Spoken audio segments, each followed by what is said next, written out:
नमस्कार, ग्लोबल न्यूजमा स्वागत छ। म नारायण तिमल सेना। नमस्कार, म प्रनिशा लक्ष्मी। सुरुमा हेडलाइन्स।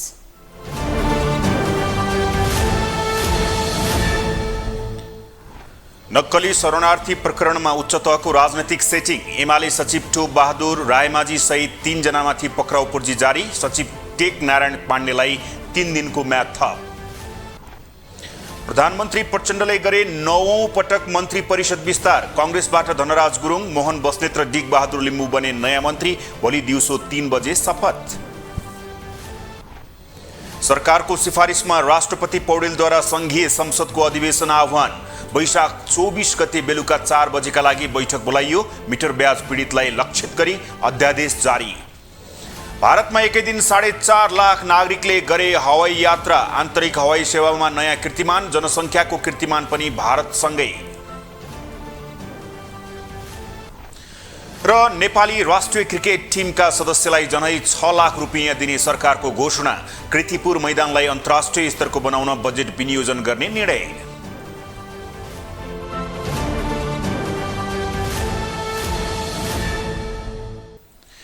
ग्लोबल न्यूज अब विस्तारमा। नेपाली नागरिकलाई भुटानी शरणार्थी बनाएर अमेरिका पठाउने गिरोहसँगको मिलेमतो गरेको आरोपमा भिआइपीहरू पक्राउ पर्न थालेका छन्। सरकारका बहालवाला सचिव पक्राउ परेर अदालतबाट म्याद समेत थप भएको छ भने पूर्व मन्त्री समेत रहेका नेकपा एमालेका सचिव टोप बहादुर रायमाझी विरुद्ध पक्राउ पूर्जी जारी भएको छ। नेपालीलाई नक्कली भुटानी शरणार्थी बनाएर अमेरिका लैजाने गिरोहसँग आर्थिक मिलेमतो गरेको आरोपमा प्रहरीले सरकारका बहालवाला सचिव टेक नारायण पाण्डेलाई पक्राउ गरेको छ। बुधबार पक्राउ परेका पाण्डेलाई अदालतले 3 दिन हिरासतमा राख्न प्रहरीलाई अनुमति समेत दिएको छ। मंगलबार मात्रै प्रहरीले पूर्व गृहमन्त्री रामबहादुर थापाका सुरक्षा सल्लाहकार इन्द्रजित राईलाई समेत पक्राउ गरेको थियो। यता बुधबार मात्रै पूर्व मन्त्री तथा एमाले सचिव टोप बहादुर रायमाझी र उनका छोरा सन्दीप रायमाझी विरुद्ध समेत पक्राउ पूर्जी जारी भएको छ। पक्राउ पूर्जी जारी हुँदा गिरिजा जिल्लाहरूको खाँचीमा रहेका रायमाझी भने सभामुख देवराज घिमिरेसँगै एउटै कार्यक्रममा सहभागी थिए, जहाँ उनलाई सुरक्षाकर्मीले सुरक्षा दिइरहेका थिए। उनले अनुसन्धानलाई सहयोग गर्ने समेत बताएका छन्। बुधबार मात्रै पूर्व गृहमन्त्री रामबहादुर थापाका छोरा प्रतीक विरुद्ध समेत बुधबारै पक्राउ पूर्जी जारी भएको छ। पक्राउ पूर्जी जारी भएकाहरूलाई पक्राउ गरेर अनुसन्धान अघि बढाउने प्रहरीको तयारी छ। यता यही काण्डमा नाम जोडिएका पूर्व सचिव तथा अख्तियार दुरुपयोग अनुसन्धान आयोगका प्रमुख आयुक्त प्रेम राईले भने बुधबार राष्ट्रपति र उपराष्ट्रपतिसँग भेटवार्ता गरेका छन्। विक्रमसम्म 2076 साल जेठमा गृह मन्त्रालयले भुटानी शरणार्थीको समस्या समाधानका लागि पूर्व सहसचिव बालकृष्ण पन्थीको अध्यक्षतामा कार्यदल गठन गरेको थियो। गिरोहका नाइके केशव दुलाल, सानु भण्डारी र टेक गुरुङलाई प्रहरीले चैत 12 गते नै पक्राउ गरेको थियो। केशव दुलाल 2066 सालमा कांग्रेस नेत्री सुजाता कोइराला उपप्रधान तथा परराष्ट्र मन्त्री बन्दा उनका स्वकीय सचिव थिए। उक्त गिरोहले 875 जना धेरै नेपालीलाई नक्कली भुटानी शरणार्थी बनाएर अमेरिका पठाइदिने भन्दै रकम उठाएको अनुसन्धानबाट खुलेको छ। प्रहरीले अनुसन्धान अगाडि बढाउँदै जाँदा अन्यलाई समेत पक्राउ गर्न सक्ने देखिएको छ।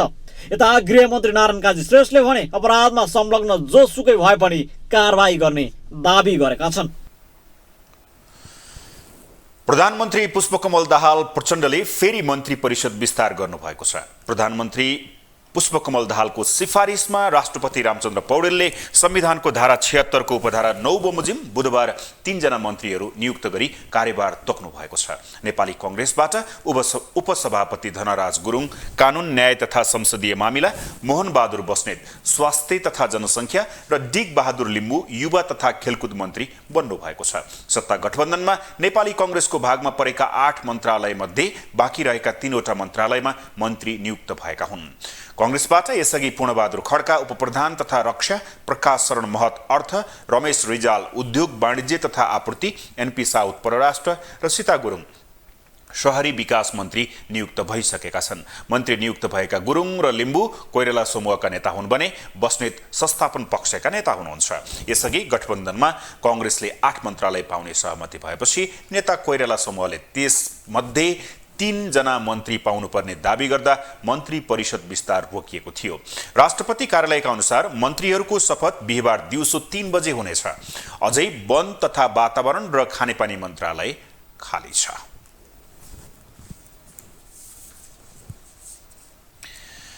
सत्तारूढ गठबन्धनभित्र खटपट सुरु भएको छ। सरकारमै रहेको नेकपा एकीकृत समाजवादीका अध्यक्ष माधव कुमार नेपालले प्रधानमन्त्री पुष्पकमल दाहाललाई गठबन्धन धरापमा पर्ने चेतावनी दिनुभएको छ। कर्णाली प्रदेशको सुर्खेत पुगेर अध्यक्ष नेपालले प्रधानमन्त्री दाहाललाई गठबन्धन टुट्ने चेतावनी दिनुभएको हो। अध्यक्ष नेपालले सार्वजनिक रूपमा गठबन्धन धरापमा पर्ने बताएपछि आन्तरिक किचलो बाहिर आएको छ। सत्तारूढ दल नेकपा एकीकृत समाजवादीका अध्यक्ष माधव कुमार नेपाल प्रधानमन्त्री पुष्पकमल दाहाल प्रचण्ड र उनको पार्टी नेकपा माओवादी विरुद्ध खनिएका छन्। कर्णाली प्रदेशको राजधानी सुर्खेत पुगेर एकीकृत समाजवादीका अध्यक्ष नेपालले प्रधानमन्त्री दाहाल र नेकपा माओवादी केन्द्र विरुद्ध आक्रोश पोखेका हुन्। उनले प्रचण्डलाई आफूहरूले गरेको योगदान नबिर्सन चेतावनी समेत दिएका छन्। यो कुरालाई कसैले बिर्सनु हुँदैन।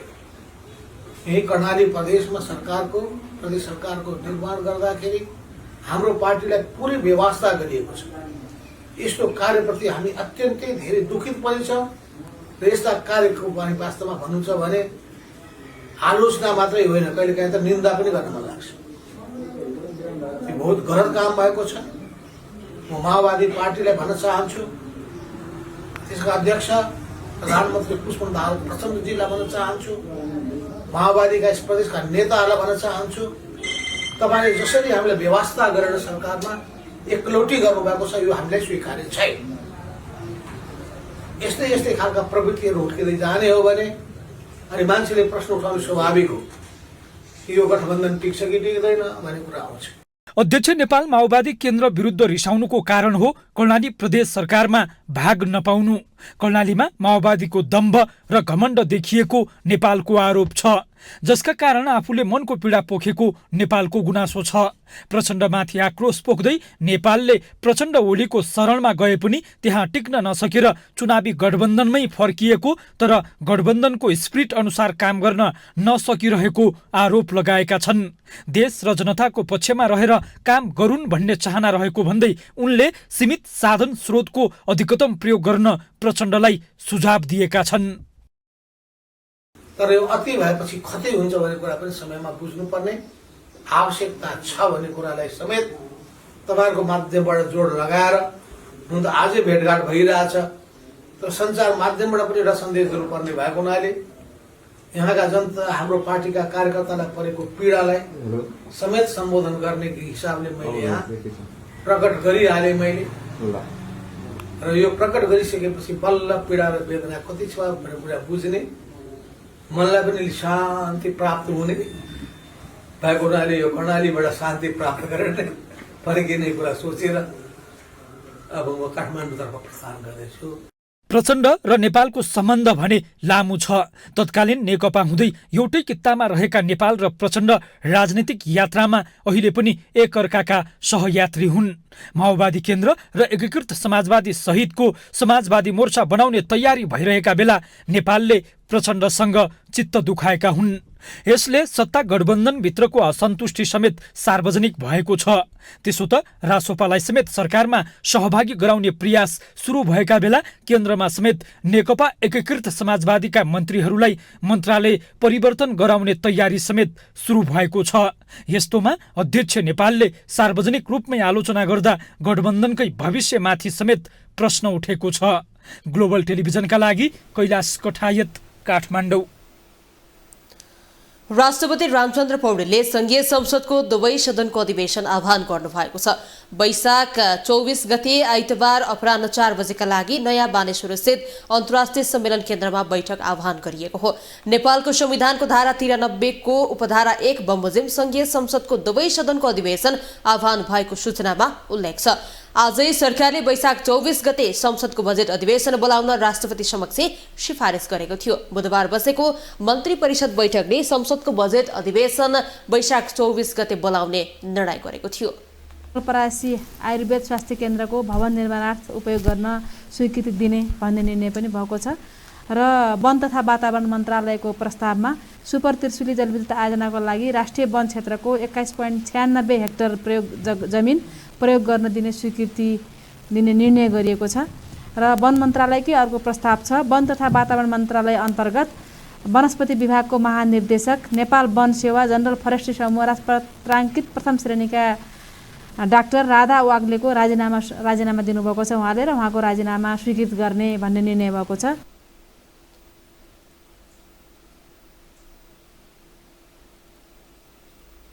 मन्त्री परिषदको बुधबारको बैठकले कोशी टप्पु वन्यजन्तु आरक्षण स्थापना गर्दा विस्थापितहरूको सम्बन्धमा थप छानबिन गरी समस्या समाधान गर्न आयोग पुनर्गठन गरी 3 महिना म्याद थप गर्ने निर्णय पनि गरेको बताइएको छ। राष्ट्रपति रामचन्द्र पौडेलले राष्ट्रपति निर्वाचित भएपछि पहिलो अध्यादेश जारी गर्नु भएको छ। फागुन 25मा राष्ट्रपति निर्वाचित भएका पौडेलले पहिलो अध्यादेशका रूपमा मुलुकी संहिता सम्बन्धी केही नेपाल ऐनलाई संशोधन गर्ने अध्यादेश 2080 जारी गर्नु भएको हो। मन्त्री परिषदको मंगलबार बसेको बैठकको सिफारिस अनुसार राष्ट्रपतिले अध्यादेश जारी गर्नु भएको हो। राष्ट्रपति कार्यालयका प्रवक्ता सागर आचार्यले राष्ट्रपतिले संविधानको धारा 114 को उपधारा 1 बमोजिम अध्यादेश जारी गरेको विज्ञप्ति मार्फत जानकारी दिनु भएको छ। उक्त अध्यादेश मार्फत सरकारले मेटरब्याजी पीडितहरूको समस्या समाधान गर्ने उद्देश्य लिएको छ।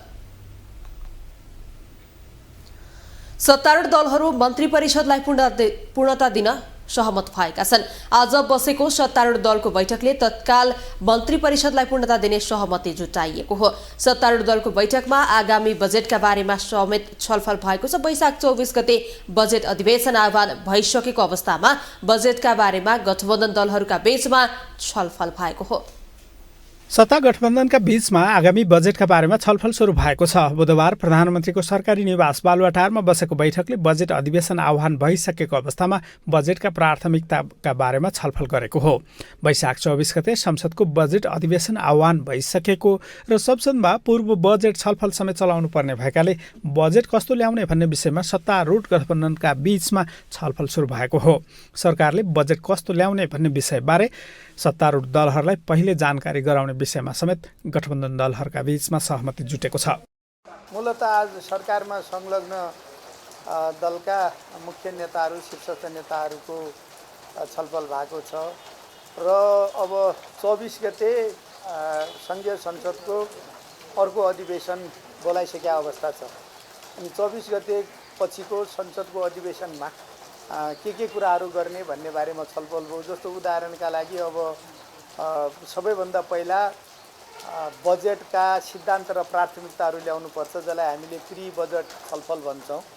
अनि बजेटका सिद्धान्त र प्राथमिकताका बारेमा चाहिँ त एकरूपता ल्याउनु पर्यो। सबै राजनीतिक दलहरूका बीचमा, सरकारमा भएका राजनीतिक दलहरूका बीचमा सरसल्लाह गरेर छलफल गरेर सबैको धारणा अभिव्यक्त हुने गरेर बजेटको प्राथमिकता र सिद्धान्तहरू पनि तोक्नु पर्यो भन्ने बारेमा छलफल। गठबन्धन बैठकमा सरकारलाई पूर्णता दिने विषयमा समेत छलफल भएको छ। बुधबार मात्रै नेपाली काङ्ग्रेसका उपसभापति धनराज गुरुङ, कानुन न्याय तथा संसदीय मामिला, मोहन बहादुर बस्नेत स्वास्थ्य तथा जनसङ्ख्या र टेक बहादुर लिम्बू युवा तथा खेलकुद मन्त्री नियुक्त भएका छन्। बाँकी रहेका अन्य मन्त्री पनि छिट्टै नियुक्ति गर्ने बारेमा गठबन्धन बैठकमा छलफल भएको छ। सरकारमा राष्ट्रिय स्वतन्त्र पार्टीलाई समेत सहभागी गराउने विषयमा समेत छलफल भएको र त्यसबारे प्रधानमन्त्रीले रासोपासँग छलफल गरिरहेको काङ्ग्रेस मुख्य सचेतक रमेश लेखकले जानकारी दिएका छन्। अहिले गठबन्धनसँग स्पष्ट बहुमत छ, सरकारसँग स्पष्ट बहुमत छ। सरकारसँग भएको बहुमतमा कुनै प्रतिकूलता हुने, त्यसमा कुनै तलमाथि हुने सम्भावना छैन। त्यसो भएको हुनाले अर्को कुनै गठबन्धन बन्ने, अहिलेको गठबन्धन भत्किने खालका कुनै पनि सम्भावनाहरू छैनन्। त्यसका बारेमा पनि नेताहरूका बीचमा छलफल भएर एकरूपता बनेको छ। त्यसका बारेमा प्रधानमन्त्रीले कुरा गरिरहनु भएको छ। सरकारमा रासोपालाई सहभागी गराउने विषयमा प्रधानमन्त्री पुष्पकमल दाहालले रासोपा सभापति तथा सांसद रवि लामिछानेसँग छलफल गरिसकेका छन्। तर बुधबार मन्त्रीमण्डल विस्तार भएसँगै तत्काल रासोपा सरकारमा सहभागी हुने सम्भावना भने कमजोर देखिएको छ। यता सत्ता गठबन्धनभित्रको दल नेकपा एकीकृत समाजवादीका अध्यक्ष माधव कुमार नेपालको पछिल्लो असन्तुष्टि भने सार्वजनिक भएको छ। ग्लोबल टेलिभिजनका लागि क्यामेरामा सञ्जय खड्काका साथमा अमृत राज काफले, काठमाडौँ। चुरे मुहान भएर बग्ने मोहना नदीको बहाव र भौगोलिक संरचनाको अध्ययन गर्न विज्ञले सुझाव दिएका छन्। नदीको बहावले सुदूरपश्चिम प्रदेशको राजधानीको संरचना पनि जोखिममा पर्न सक्ने आकलन गरिएको छ। वैज्ञानिक आधारमा मात्रै विपद व्यवस्थापन योजना तर्जुमा गर्नुपर्नेमा विज्ञको जोड छ। कैलाली जिल्लामा प्रत्येक वर्ष मोहना, धुराहा, गुराही लगायत नदीमा आएको बाढीबाट ठूलो क्षति हुने गरेको छ। बाढीले नदी तटीय क्षेत्रका धेरै बगाउने भएकाले भौतिक सम्पत्तिको क्षति ठूलो हुने गरेको छ। मोहना नदीले वर्षैपिच्छे धारा परिवर्तन गर्ने भएकाले कृषियोग्य जमिन कटान र सम्भावित बाढीको पूर्व आकलन गर्न नसक्दा समस्या भएको स्थानीय बताउँछन्। मोहनपुर वडा नम्बर 3 का स्थानीय शीतल प्रसाद डगौरा उत्तरबाट आएको घुरा नदी र दक्षिणबाट आएको मोहना नदी एकै स्थानमा मिसिँदा वर्षातको समयमा मोहनपुर बस्तीसम्म डुबाउने बताउँछन्। यो घुरा खोला उत्तरबाट आएछ, त्यसको नाम हो घुरा नदी र यता दक्षिणबाट आएछ, उसको नाम हो मोहना नदी। त्यो दुईटै नदी जोडेर पानी ठुलो मुहान भएर यता जोडिन्छ पानी। त्यसपछि अगाडि उतासम्म त्यो रोडदेखि त्यहाँ मोहनपुर गाउँ बस्तीसम्म पुरा डुबान भइहाल्छ। त्यसपछि मान्छे यता ओहोर दोहोर गर्ने धेरै अप्ठ्यारो पर्छ। झुलुङ्गिया पुल नभएर बालबच्चाहरूको लेखाइ पढाइ सबै 2-3 महिना अब बर्खामा पढाइ हुन्छ हाम्रो नेपालमा। त्यो पढाइ पनि के भन्छन् स्थगित हुन्छ। उनीहरूलाई 3 महिना स्थगित भएर उनीहरूलाई पढाइ यति अप्ठ्यारो हुन्छ। मोहना नदीले कैलाली गाउँपालिकाको वडा नम्बर 3 मोहनपुरमा सबैभन्दा बढी क्षति पुर्याउने गरेको छ। मोहनपुर भारतसँग सीमा जोडिएको छ। वर्षातमा नदीमा बाढी आउँदा नेपालसँगको सम्पर्क नै विच्छेद हुन्छ र त्यहाँका स्थानीय भारतीय जंगलमा आश्रय लिन पुग्छन्। उच्च जोखिम रहेको जानकारी पाएर पनि गाउँपालिकाले कमैया लगायत सुकुम्बासीलाई मोहना नदीको तटीय क्षेत्रमा नै बसोबासको व्यवस्था गर्दै आएको छ। वैकल्पिक स्थान नभएकाले त्यसो गर्न परेको गाउँपालिका अध्यक्ष राज सम्मज चौधरीको भनाइ छ। कैलाली गाउँपालिकाको 5-6वटा बस्ती चाहिँ एकदमै अप्ठ्यारो अवस्थामा हो। यो बस्तीलाई बरु अन्य व्यवस्थापन गर्न नसकेको भए राम्रो हुन्थ्यो। किन त प्रत्येक वर्ष हामी बाढी पीडित गर्ने र त्यही खाली राहतैमा मात्रै वितरण गरेको जस्तो पनि भइराखेको अवस्था चाहिँ छ। मोहना लगायत चुरे मुहान भएर बग्ने नदीहरूले वर्षौनी ठूलो क्षति पुर्याउँदै आइरहेका बेला विज्ञहरूले चुरे मुहान भएर बग्ने नदीहरूले पुर्याउने क्षति न्यूनीकरण गर्नका लागि नदी बहावको प्रकृति र भौगोलिक अवस्थाको विश्लेषण गरी विपद व्यवस्थापन योजना बनाउनु पर्ने सुझाव दिएका छन्। विशेष गरेर मोहना नदीले हरेक वर्ष धार परिवर्तन गर्ने गरेको अध्ययनहरूले देखाएको भन्दै सम्बन्धित विज्ञहरूको परामर्शका आधारमा मात्रै योजना बनाउन सुझाव दिएका हुन्। त्यहाँ सिभिल इन्जिनियरिङ का विज्ञहरू, त्यहाँ विपद व्यवस्थापनका विज्ञहरू, त्यहाँ भूगर्भविदहरू र त्यस्तै गरिकन चाहिँ हाइड्रोमेट इन्जिनियरहरू पनि त्यसमा संलग्न भएर काम गर्ने खालको कुराको अभाव भएको जस्तो देखिन्छ। यस्ता सबै खालका कामहरू चाहिँ विज्ञानमा आधारित विपद जोखिम संवेदनशील त्यसको पक्षलाई चाहिँ आत्मसात गरेर अगाडि बढ्न सकिएन भनेर भने विकासको गति एकातिर जाने र विपदको गति अर्कोतिर हुने र सम्पूर्ण रूपमा विकासका सबै संरचनाहरू ध्वस्त हुने या हामी कहीँ पनि नपुग्ने त्यस्तो खालको हुन्छ। मनसुनको समयमा चुरे क्षेत्र मुहान रहेका नदीहरूमा बाढी आउँदा कैलालीमा प्रत्येक वर्ष ठूलो नोक्सानी पुग्दै आएको छ। गाउँपालिकाको धेरै क्षेत्रफल ओगटेको मोहना नदीले त झन् वर्षौनी धार परिवर्तन गर्दा सबैभन्दा बढी प्रभावित नदीको तटीय क्षेत्रमा रहेको बस्ती र कृषि योग्य भूभाग हुने गरेका छन्।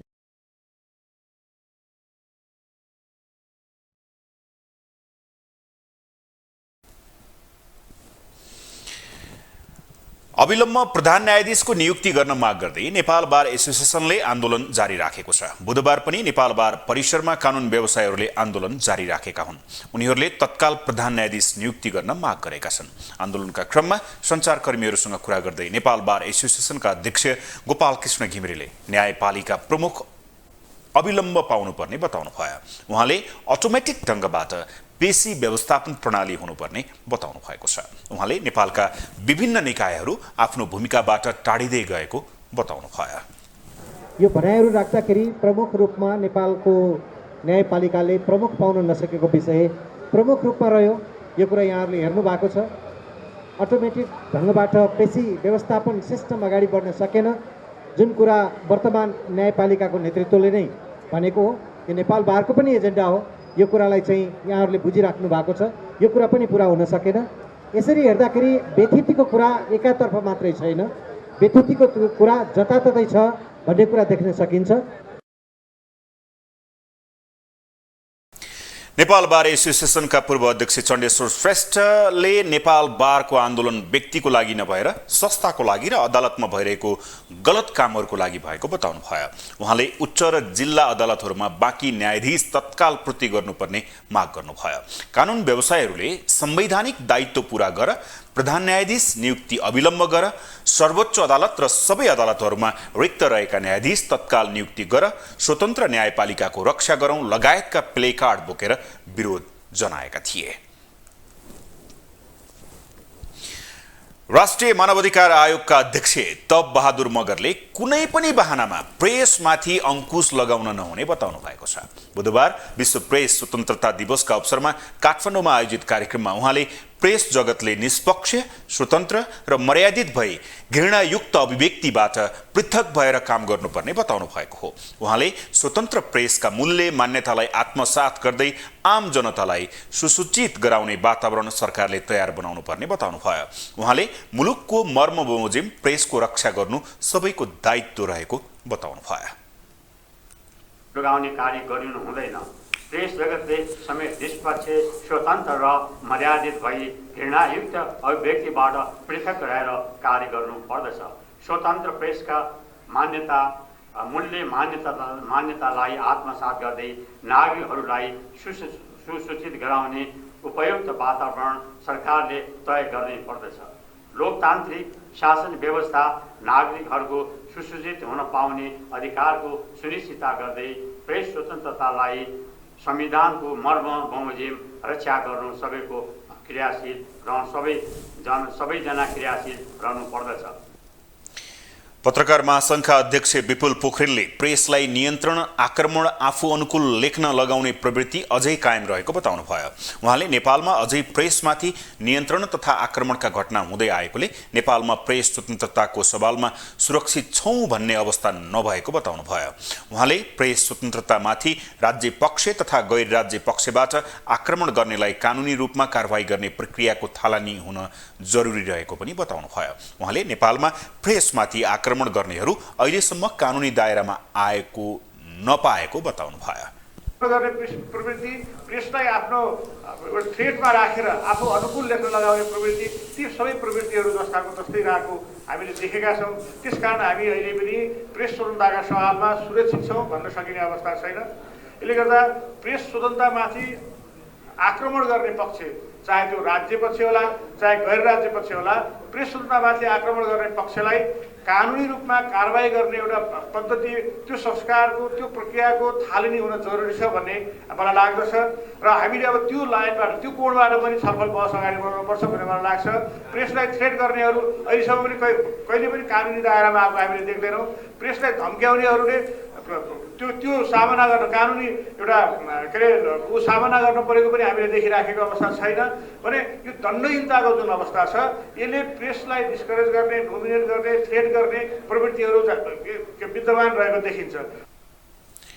पछिल्लो एक वर्षमा नेपालमा प्रेस स्वतन्त्रता हननका 55वटा घटना भएको नेपाल पत्रकार महासंघले जनाएको छ। विश्व प्रेस स्वतन्त्रता दिवसका अवसरमा महासंघले मे 3 सन् 2022 देखि 26 अप्रिल 2023 सम्ममा प्रेस स्वतन्त्रता हननका 55वटा घटना भएको प्रतिवेदन सार्वजनिक गरेको छ। प्रेस स्वतन्त्रता हननका 55वटा घटनामा 93 जना पत्रकार र 8वटा सञ्चार संस्था गरी 101 पीडित भएको महासंघले जनाएको छ। एक वर्षको अवधिमा कब्जा अवरोधका 7, दुर्व्यवहार तथा धम्कीका 24, आक्रमणका 11वटा, लैङ्गिक हिंसाका 2, विस्थापन 1 र पेशागत असुरक्षाका 55वटा घटना भएको महासंघले जानकारी दिएको छ। उम्मेदवारहरूको डाटा मेटिएपछि लोकसेवा आयोगले पुनः दरखास्त आह्वान गरेको छ। आजबाट लागू हुने गरी आयोगले 30 दिनसम्ममा पुनः दरखास्त दिन आह्वान गरेको हो। लोकसेवा आयोगको 2079 साल मङ्सिर, पुस र माघ महिनामा प्रकाशित विज्ञापनहरूमा दरखास्त दिइसकेका उम्मेदवारहरूलाई पुनः दरखास्तका लागि आह्वान गरिएको आयोगका प्रवक्ता एवं सहसचिव तोय नारायण सुवेदीले बताउनुभयो। उहाँले 2079 मङ्सिर, पुस र माघ महिनामा प्रकाशित विज्ञापनहरूमा दरखास्त दिइसकेकाहरूले मात्रै दरखास्त भर्न पाउने र उनीहरूले दस्तुर शुल्क तिर्नु नपर्ने बताउनुभयो। उहाँले यसपटक पनि 80,000 भन्दा धेरैले दरखास्त भर्ने अनुमान गरेको बताउनुभयो। उहाँले पहिला दरखास्त भरिसकेकाहरूको डाटा सङ्कलनका लागि मात्रै पुनः दरखास्त आह्वान गरिएको उल्लेख गर्नुभयो। प्रवक्ता सुवेदीले आयोगले शाखा अधिकृतको परीक्षा असार 9 गते गर्ने र अन्य पदको परीक्षा भने साउन महिनादेखि मङ्सिरसम्म सक्ने गरी तयारी गरिरहेको पनि बताउनुभयो। किन हाम्रो त सिस्टमले काम गरेन अनि के भयो भनेर चाहिँ हामीले हेर्दै जाँदाखेरि चाहिँ त्यो सिस्टममा हाम्रो जुन हाम्रो यो सफ्टवेयरहरू सबै डाटाहरू स्टोरेज गरेको ठाउँ हुन्छ त्यहाँ केही प्राविधिक समस्या देखियो। त्यो देखिसकेपछि चाहिँ रिभाइभ हुन्छ कि डाटा पुरानै अवस्थामा फर्किन्छ कि भनेर हामी केही समय प्रतीक्षा गऱ्यौँ र राष्ट्रिय सूचना प्रविधि केन्द्र अन्तर्गत GIDC ले उहाँहरूले पनि प्राविधिकबाट बाहिरबाट प्राविधिक ल्याएर पनि कोसिस चाहिँ गर्नुभयो र अहिलेसम्म चाहिँ त्यो डाटा रिभाइभ भएन। पहिलाकै अवस्थामा नफर्किसकेपछि हामीले पुनः जुन उम्मेदवारले पहिले दरखास्त अलरेडी उहाँहरूले भरिसकेका थियो र त्यो हामीसँग त्यो दरखास्त भरेको डाटा नभए पनि उहाँहरूले चाहिँ दरखास्त दस्तुर बापत र जुन राजस्व तिरेको डाटा थियो त्यो हामीसँग अलरेडी सुरक्षित छ र जसले चाहिँ राजस्व तिर्नु थियो उहाँहरूले चाहिँ पुनः चाहिँ फेरि त्यही विवरण एप्लिकेसन भर्न पर्ने गरी चाहिँ हामीले आजदेखि चाहिँ अब 30 दिनको समय दिएर हामीले दरखास्त आह्वान गरेका छौँ। उहाँले पुनः दरखास्त दिँदा पहिला जुन समूहको विज्ञापनमा आवेदन गरिएको हो सोही समूहको विज्ञापनमा मात्र आवेदन दिनुपर्ने बताउनुभयो। उहाँका अनुसार पुनः दरखास्त प्राप्त भएपछि साबिकमा स्वीकृत भइसकेका दरखास्तहरू अनलाइन दरखास्त प्रणालीबाटै पहिचान गरी पुनः दरखास्त स्वीकृत हुने प्रबन्ध मिलाइएको छ।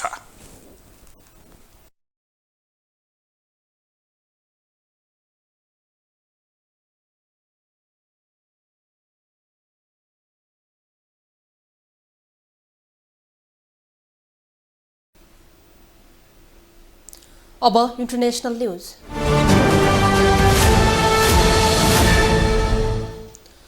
एकै दिन 4.5 लाख भारतीय नागरिकले हवाई यात्रा गर्दा भारतको आन्तरिक हवाई सेवामा नयाँ कीर्तिमान बनेको छ।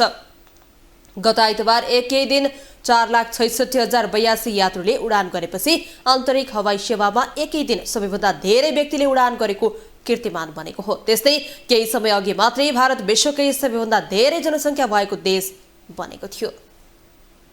एकै दिन 4.5 लाख भारतीय नागरिकले हवाई यात्रा गर्दा भारतको आन्तरिक हवाई सेवामा नयाँ कीर्तिमान बनेको छ। गत आइतबार एकै दिन 4,66,082 यात्रुले उडान गरेपछि आन्तरिक हवाई सेवामा एकै दिन सबैभन्दा धेरै व्यक्तिले उडान गरेको कीर्तिमान बनेको हो। 2,978 उडान मार्फत यो रेकर्ड बनेको भारतका उड्डयन मन्त्री ज्योतिरादित्य सिन्धियाले जानकारी दिएका छन्। कोरोना महामारीपछि आन्तरिक यात्रुको संख्या बढ्दै गएको र यसले भारतको आर्थिक सुधारलाई देखाएको उनको दाबी छ।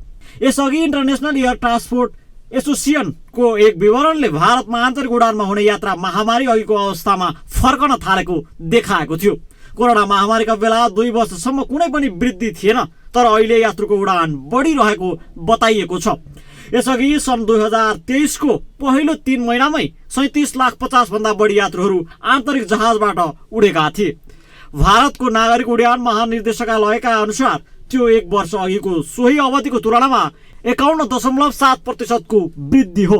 भारतमा हवाई ट्राफिक सामान्य देशको कुल घरायस्त उत्पादनको दोब्बर गतिमा बढिरहेको छ। अमेरिका, जापान, अस्ट्रेलिया र ब्राजिल जस्ता देशहरूसँगको तुलनामा यात्रुभार अर्थात् जहाजहरूमा सिट यात्रुले भरिने प्रतिशतका आधारमा भारत आन्तरिक हवाई बजारका हिसाबले उच्च स्थानमा रहेको थियो। तर स्वस्थ सुधारका बावजुद उच्च इन्धन मूल्य, अमेरिकी डलरको तुलनामा भारतीय रुपियाँको अवमूल्यन र अलपत्र विमान लगायतका समस्या कारण उडान उद्योगको पीडा भोगिरहेको थियो। इन्जिनसँग सम्बन्धित समस्या कारण इन्डिगो र गो फर्स्ट जस्ता भारतीय विमान सेवाका जहाजहरू कयौं महिनादेखि ग्राउन्डेड भएका छन्। गत फेब्रुअरीमा टाटा समूहको स्थायित्वमा रहेको एयर इन्डियाले विश्व हवाई इतिहासमै सबैभन्दा ठूलो एयरबस र बोइङका 470 वटा विमान किन्ने सम्झौता गरेको छ। यता भारत विश्वको सर्वाधिक जनसङ्ख्या भएको देश समेत बनेको छ। विश्वको सबैभन्दा बढी जनसङ्ख्या भएको देशको सूचीमा चीन दोस्रो स्थानमा झरेको छ। पछिल्लो 70 वर्ष यता विश्वको कुल जनसङ्ख्याको 1/3 हिस्सा भारत र चीनले ओगटेको छ। ग्लोबल टेलिभिजनको लागि एजेन्सीको सहयोगमा विशाल पुरीको रिपोर्ट। अब स्पोर्ट्स न्यूज।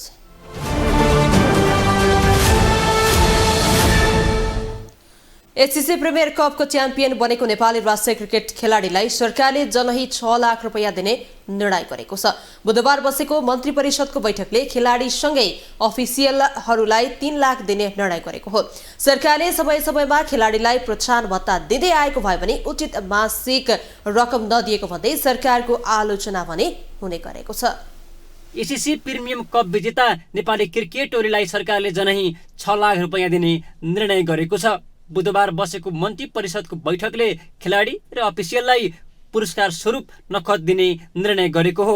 खेलकुद पुरस्कार कार्यविधि अनुसार एसीसी प्रिमियर कप क्रिकेट विजेता खेलाडीलाई जनै 5 लाख रुपैयाँ पाउने थिए। मन्त्री परिषदको कार्यविधिमा भएको भन्दा 1 लाख बढाएर पुरस्कार घोषणा गरिएको हो। मंगलबार भएको फाइनलमा युएईलाई हराउँदै नेपाल एसीसी प्रिमियर कप विजेता बनेर एसिया कप क्रिकेटमा छनौट भएको थियो। केही समय अगाडि भएको विश्वकपको ग्लोबल छनौटको उपाधि जितेपछि सरकारले 3 लाख प्रोत्साहन रकम दिएको थियो। खास गरेर अहिले हाम्रो जुन क्रिकेटमा जुन उपलब्धि भएको छ, क्रिकेटमा जसरी खेलाडीहरूले एउटा देशको मा एकदमै प्रोत्साहित भएर काम गरिराख्नु भएको छ र क्रिकेटले धेरै विकास गरिरहेको छ, यसलाई मध्यनजर गरेर एसीसी क्रिकेट प्रतियोगितामा विजयी खेलाडी नेपाली क्रिकेट खेलाडी र मुख्य प्रशिक्षकलाई जनही 6 लाख र अन्य टिम अफिसियललाई जनही 3 लाखका दरले रकम उपलब्ध गराएर प्रोत्साहन गर्ने भन्ने निर्णय आजको क्याबिनेटको बैठकले गरेको छ र त्यसै गरेर कीर्तिपुर स्थित क्रिकेट मैदानलाई अन्तर्राष्ट्रिय स्तरको बनाउन आगामी आर्थिक वर्षको बजेट विनियोजनमा विशेष प्राथमिकतामा राख्ने भन्ने निर्णय पनि आजको हाम्रो बैठकले गरेको छ। नेपाली क्रिकेट इतिहासमै राष्ट्रिय क्रिकेट टिमले पाएको अहिलेसम्मकै ठूलो उपलब्धिका रूपमा एसीसी प्रिमियर कपको उपाधि रहेको छ। यसअघि विश्वकपको ग्लोबल छनौटदेखि एसीसी प्रिमियर कपमा नेपालको प्रदर्शन उत्कृष्ट रहेको थियो। खेलाडीका लागि सरकारले दिएको नगद पुरस्कारले खेलाडीको मनोबल बढ्ने भए पनि सरकारले खेलाडीलाई उचित मासिक रकम व्यवस्थापन गर्नुपर्ने खेल प्रेमीहरू बताउँदै आएका छन्। आवश्यक वस्तु चाहिँ खेलाडी मात्रै उत्पादन गरेर त भएन। खेलाडीहरू त आफ्नो इच्छाले उत्पादन भए, गरे, मेहनत गरे, दुःख गरे भए, त्यतिकै भए छैनन्। अब देख्दाखेरि राम्रो छ, सजिलो छ। त्यो गेममा गएर खेल्दाखेरि धेरै अप्ठ्यारो विभिन्न खालको कुराहरू आइलाग्छ। विभिन्न खालको चाहिँ अब आफूलाई शारीरिकदेखि लिएर विभिन्न आर्थिकदेखि लिएर हरेक चिजमा चाहिँ उहाँहरूले जस्तो दुःख भोगेर जानुभएको छ। चाहिने चाहिँ हामीलाई खेलाडी मात्रै नभएर खेल मैदानको लागि चाहिँ अति चाहिँ सरकारले ध्यान दिएर चाँडोभन्दा चाँडो गरिदिनु भएदेखि यो मात्रै होइन, देशमा खेलाडीहरू अझै उब्जिँदैछ भन्ने कुरो त प्रश्न हामीलाई सबैलाई थाहा। क्रिकेटको यति ठूलो फड्को मारिसक्दा नेपाल भने अहिलेसम्म अन्तर्राष्ट्रिय क्रिकेट मैदानको अभाव छ। त्रिभुवन विश्वविद्यालयको मैदान बाहेक केही समय अघि मात्रै मुलपानी मैदान तयार भएको छ, तर मैदानमा रातिको समयमा खेल्न मिल्ने फ्लड लाइट समेत व्यवस्था हुन सकेको छैन। बुधबार भने सरकारले कीर्तिपुर मैदानलाई अन्तर्राष्ट्रिय स्तरको बनाउन बजेट विनियोजन गर्ने निर्णय समेत गरेको छ। ग्लोबल टेलिभिजनका लागि क्यामेरामा रूपेश केसीका साथमा सूर्य भट्टराई, काठमाडौँ।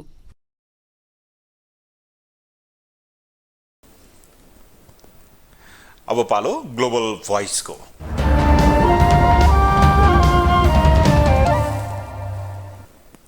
सरकारले एसीसी प्रिमियर कप च्याम्पियन बनेको नेपाली राष्ट्रिय क्रिकेट टिमलाई नगद सम्मान गर्ने निर्णय गरेको छ।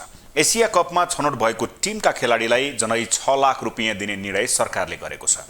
त्यसो त यसअघिका सरकारले घोषणा गरेका यस्तै सम्मान र पुरस्कारको रकम खेलाडीले नपाएको गुनासो समेत आउने गर्छ।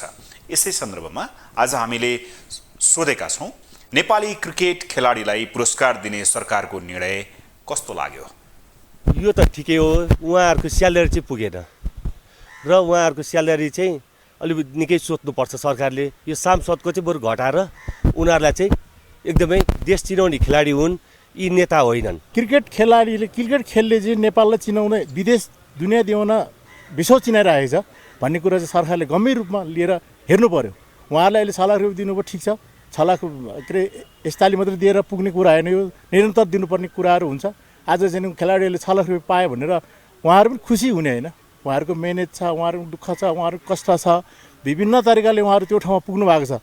तर सरकारले सबैभन्दा चाहिँ जिम्मेवारी के गर्नु पर्यो भन्दा हाम्रो क्रिकेट खेलाडी कुनै फुटबल खेलाडी भलिबल खेलाडी नेपाललाई चिनाउने खेलाडी रहेछ भन्ने कुरो चाहिँ सरकारले पनि राम्रोसँगले ध्यान दिएर कुरा बुझ्नुपर्ने कुरा छ हजुर। यसको विषयमा के हुन्छ भने 6-7 लाख पैसा 6 लाख दिनुभन्दा स्टेडियमै बनाएर होइन राम्रो गरेको राम्रो होइन।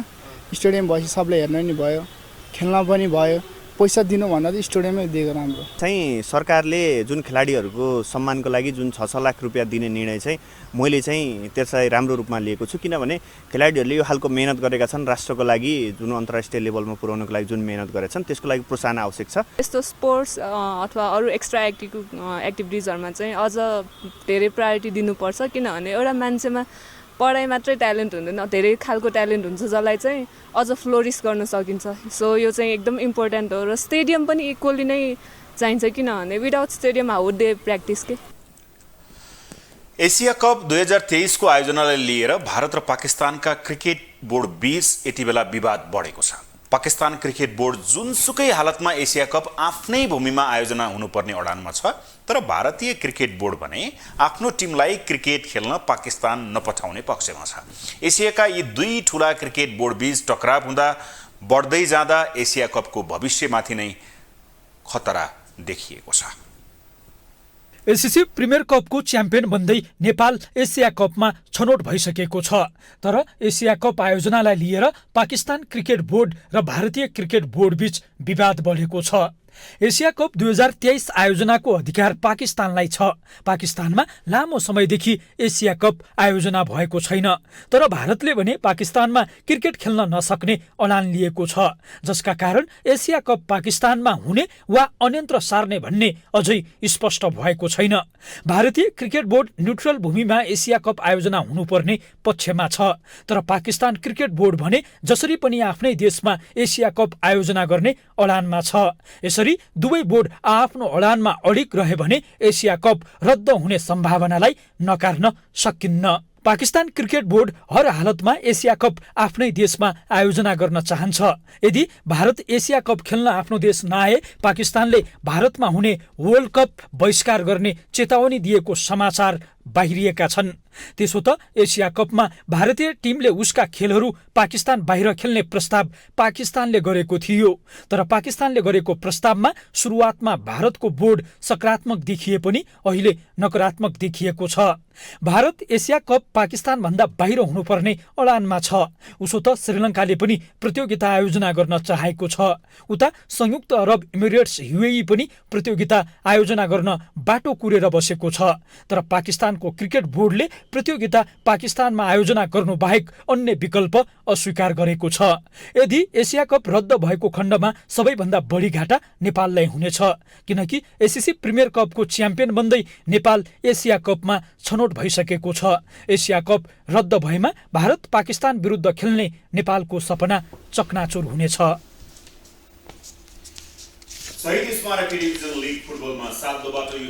हिमालयन शेर्पासँग 1-0 को हार बेहोरेको छ। च्यासल मैदानमा बुधबारै भएको खेलको 65औं मिनेटमा विदेशी खेलाडी खामिर गिल्सानले गरेको गोल शेर्पाको जितमा निर्णायक बनेको थियो। यो हारपछि 7-2ले शीर्ष स्थानमा उक्लने अवसर गुमाएको छ। 7-2 14 खेलबाट 22 अङ्क सहित चौथो स्थानमा छ। शेर्पाका लागि भने यो जितले ठूलो अर्थ राखेको छ। 14 खेलबाट 17 अङ्क बनाएको शेर्पाले 6 स्थान उक्लिएर 8औं स्थानमा पुगेको छ। उसले रेलिगेसन क्षेत्र समेत छाडेको छ।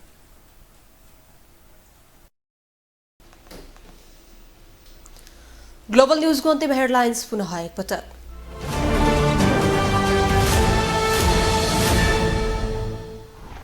नक्कली शरणार्थी प्रकरणमा उच्च तहको राजनीतिक सेटिङ। एमाले सचिव टोप बहादुर सहित 3 जनामाथि पक्राउ पूर्जे जारी। सचिव पाण्डेलाई 3 दिनको म्याद थप। प्रधानमन्त्री प्रचण्डले गरे 9 पटक मन्त्री परिषद विस्तार। कांग्रेसबाट धनराज गुरुङ, मोहन बस्नेत र डेग बहादुर लिम्बू बने नयाँ मन्त्री। भोलि दिउँसो 3 बजे शपथ। सरकारको सिफारिसमा राष्ट्रपति पौडेलद्वारा संघीय संसदको अधिवेशन आह्वान। वैशाख 24 गते बेलुका 4 बजेका लागि बैठक बोलाइयो। मिटर ब्याज पीडितलाई लक्षित गरी अध्यादेश जारी। भारतमा एकै दिन 4.5 लाख नागरिकले गरे हवाई यात्रा। आन्तरिक हवाई सेवामा नयाँ कीर्तिमान। जनसङ्ख्याको कीर्तिमान पनि भारतसँगै। र नेपाली राष्ट्रिय क्रिकेट टिमका सदस्यलाई जनही 6 लाख दिने सरकारको घोषणा। कीर्तिपुर मैदानलाई अन्तर्राष्ट्रिय स्तरको बनाउन बजेट विनियोजन गर्ने निर्णय।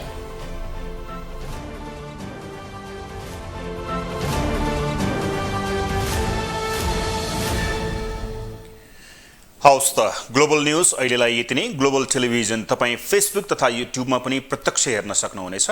ग्लोबल टेलिभिजन हेर्दै गर्नुहोला। नमस्ते।